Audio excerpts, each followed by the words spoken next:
안녕하세요. 오늘도 하나님께서 큰 기쁨과 평안을 주시기를 원합니다. 오늘 말씀의 제목은 겸손하라입니다. 야고보서 4장 1절부터 10절까지의 말씀입니다. 너희 중에 싸움이 어디로부터 다툼이 어디로부터 나느냐?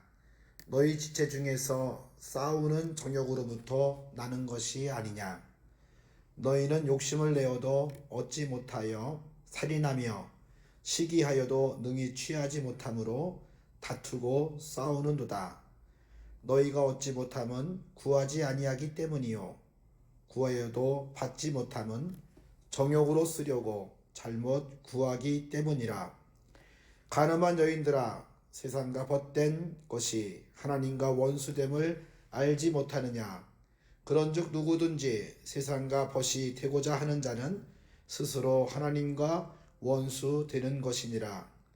너희는 하나님이 우리 속에 거하게 하신 성령이 시기하기까지 사모한다 하신 말씀을 헛된 줄로 생각하느냐? 그러나 더욱 큰 은혜를 주시나니 그러므로 일렀으되 하나님이 교만한 자를 물리치시고 겸손한 자에게 은혜를 주신다 하였느니라. 그런즉 너희는 하나님께 복종할지어다. 마귀를 대적하라. 그리하면 너희를 피하리라. 하나님을 가까이 하라. 그리하면 너희를 가까이 하시리라. 죄인들아, 손을 깨끗이 하라. 두 마음을 품은 자들아, 마음을 성결하게 하라. 슬퍼하며 애통하며 울지어다. 너희 웃음을 애통으로 너희 즐거움을 근심으로 바꿀지어다. 주 앞에서 낮추라. 그리하면 주께서 너희를 높이시리라. 미국 켄터키주에 살던 할랜드 샌더스는 65세가 되던 해에 새로운 도전을 결심하게 됩니다. 그는 트레이드 마크가 흰색 양복이었는데 그 흰색 양복을 차려입고 닭고기 레시피와 양념통을 들고 식당 주인들을 찾아 나서게 됩니다. 그렇게 시작된 프랜차이즈 사업이 바로 켄터키 프라이드 치킨이 되었습니다. 그는 청소년 시절 무척 교만한 사람이었다고 회고했습니다.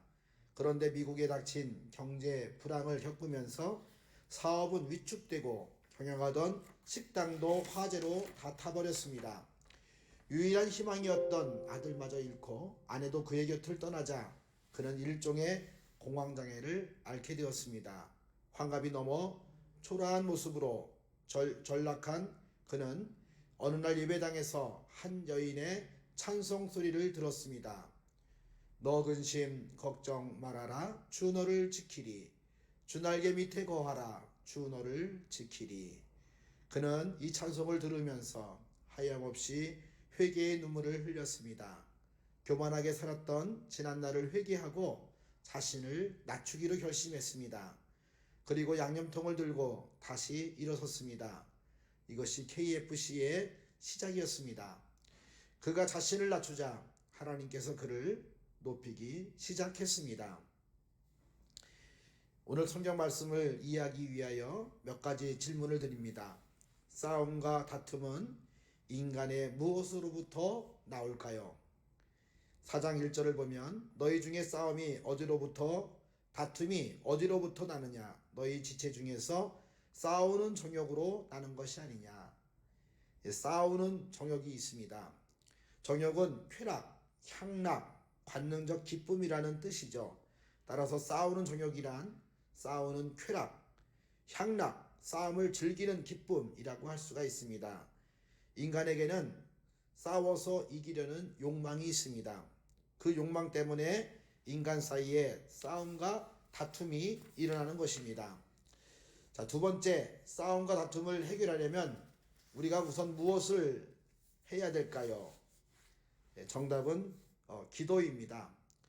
싸움과 다툼은 행복하고 평화스러운 교회를 전쟁터로 만들어 버리죠. 우리가 살고 있는 세상을 예를 들면 놀이터, 일터, 싸움터라고 한다고 한다면 놀이터는 얼마나 행복한 곳이에요. 정답게 재미있게 놀고 또 하나가 돼서 웃고 떠들고 행복하지요. 또 일터는 얼마나 좋습니까? 땀 흘리는 수고가 있고 보람을 느끼고 만족을 느끼고 행복을 느끼죠.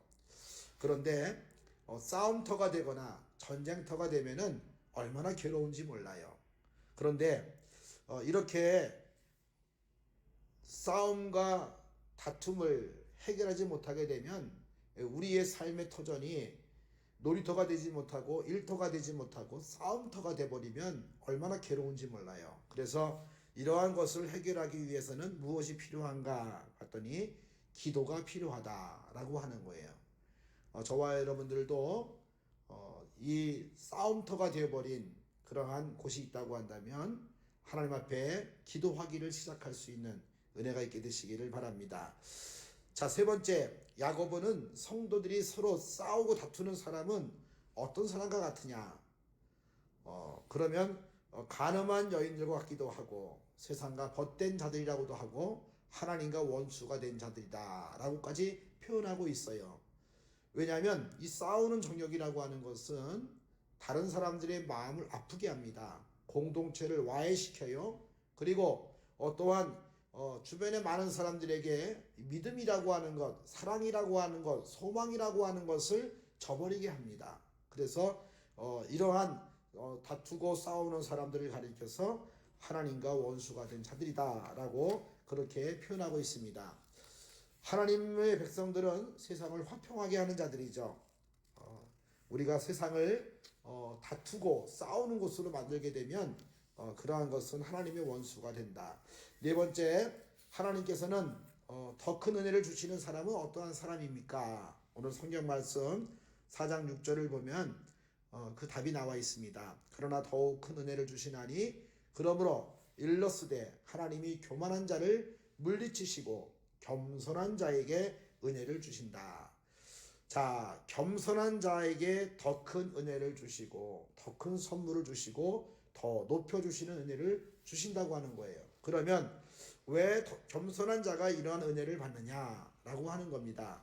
마치 비가 올 때에 예를 들면 이제 그 소뚜껑이 있다고 한다면 그 소뚜껑이 닫혀 있는 가운데서는 물이 그 속에 못 들어가죠. 그런데 뚜껑이 열려 있거나 아니면 정반대로 이러한 모양을 갖고 있을 때에는 거기에 물이 얼마나 많이 들어가는지 몰라요. 하나님의 은혜도 마찬가지라고 하는 겁니다. 하나님은 우리가 잘 되기를 바라시고 행복하기를 바라시고 또 평화롭게 지내기를 원하시는 것을 알 수가 있어요. 그런데 하나님의 은혜를 충만히 받기 위해서는 겸손해야 됩니다. 하나님의 은혜가 충만하게 되면은 이 다툼의 영, 또 싸우는 정욕이 사라지게 되고 하나님의 사랑으로 하나가 되는 것을 알 수가 있습니다. 자, 다섯 번째, 그리스도인이 싸우는 정욕을 제어하기 위해 누구를 가까이 해야 될까요? 마귀가 있고 하나님이 있습니다. 근데 마귀는 의심하게 하고 미워하게 하고 또 흥분하게 하고 또 여러 가지 이제 참소한다 그러죠. 여러분 뭐 누군가 나를 자꾸 모함을 하고 또 없는 죄를 뒤집어 씌우고 잘하는 것도 못한 걸 하고 얘기하고 자꾸 안 좋은 얘기를 자꾸 하게 되면 얼마나 밉상스러워요. 그러면서 화가 나지요. 자, 그런데 마귀가 무엇을 하냐 봤더니 사람들의 마음을 자꾸 자극을 시키고 그리고 잘못된 길로 가게 한다고 하는 거지요. 그런데 우리가 하나님을 가까이 하고 마귀를 대적하게 될 때에 이 싸우는 정욕을 제어할 수가 있다라고 하는 거예요. 하나님께 가까이 나아가게 되면 분통 터지는 마음도 누그러지게 되고 우리 마음속에 흥분했던 것도 차분해지게 되는 그러한 은혜가 있다고 하는 것입니다.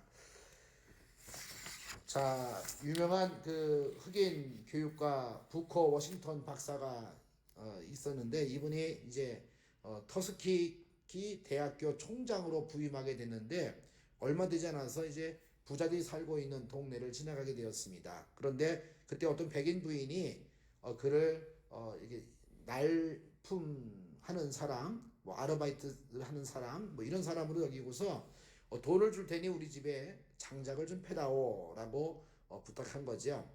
그래서 이분이 그냥 말없이 그냥 이거를 도와줬다는 거죠. 장작을 패주고 또 어떻게 보면은 이제 그 집 일을 잘 도와주고 이제 가게 된 겁니다.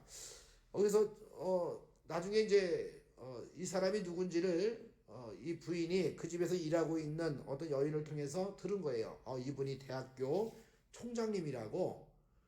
그래서 가만히 생각해 보니까 다른 사람을 존귀한 사람을 좀 낮은 사람으로 보게 되면 얼마나 큰 실수예요. 그래서 찾아가서 사과를 했습니다. 그랬더니 이분이 하시는 말씀이 저는 가끔 가벼운 육체 노동을 좋아합니다.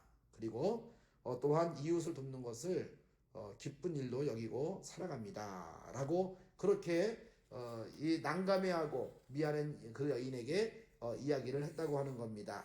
그래서 우리가 이제 겸손한 사람이라고 하는 것, 또 겸손하게 되면 하나님께서 우리를 높여주시고 은혜를 주시고 또 싸우는 정욕을 이기게 하시는 은혜를 주시는데 저와 여러분들이 이와 같이 위기 속에서 기도하고 겸손해서 또 하나님을 가까이 하는 가운데 싸우는 정욕을 이겨내서 하나님의 은혜와 평강이 늘 가득한 그러한 공동체, 그러한 가정을 이루시기를 주의 이름으로 간절히 축원을 드립니다.